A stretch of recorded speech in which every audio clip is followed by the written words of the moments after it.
Bonjour et bienvenue sur cmath.h. Nous continuons avec topologie et comme support de discussion, nous proposons rapidement un énoncé qui va apparaître directement.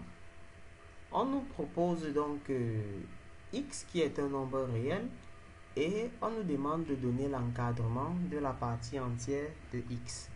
Ensuite, on nous donne un, une suite définie par son terme général qui est égal à 1 sur n carré plus la somme sur k allant de 1 à n de parties entières de kx.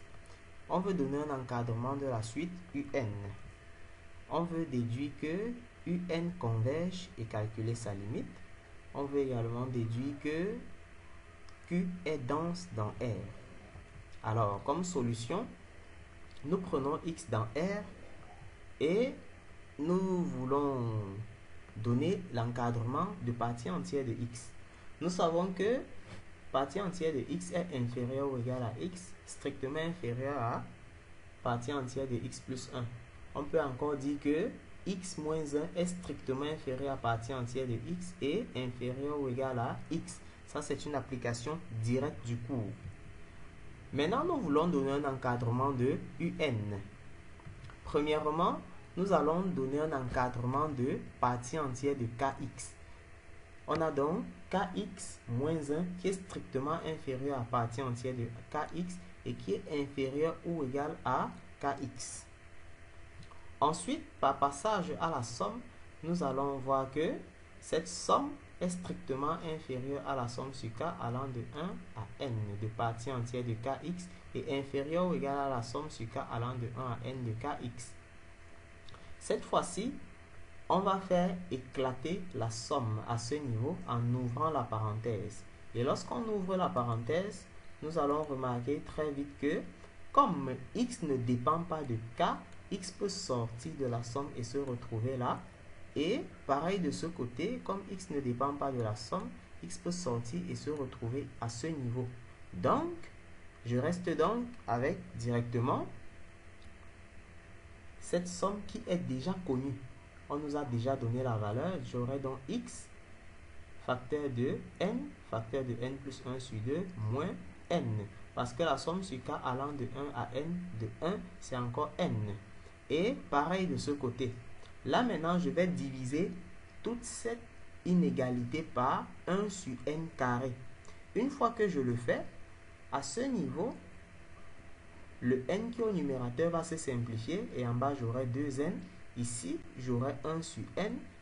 Au milieu, j'aurai un directement. Et ici, j'aurai x facteur de n plus 1 sur 2n. Une fois que cela est fait et que j'ai trouvé l'encadrement, je vais maintenant essayer de déterminer la limite avant de conclure qu'elle est convergente à cause du et. S'il y a et, ça veut dire que je peux d'abord calculer la limite et si elle est finie, je conclus que la suite est convergente. Pour cela, je vais faire passer l'inégalité à la limite.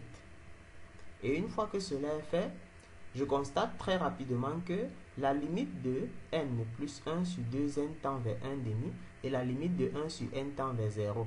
Cela veut dire que j'aurai donc ici cette limite qui va tendre vers x sur 2 qui sera inférieur ou égal, attention, lorsque on passe à la limite, parce que l'on veut exploiter le théorème des gendarmes, l'inégalité n'est plus stricte, c'est inférieur ou égal à la limite de un qui est aussi inférieur ou égal à 1 demi. Donc d'après le théorème des gendarmes, la limite de un est donc égale à x sur 2. On veut déduire maintenant que q est dense dans R. On constate que chaque un est un rationnel parce que le numérateur, c'est la partie entière de quelque chose. Et le dénominateur, c'est n carré. Ça veut dire que c'est un entier.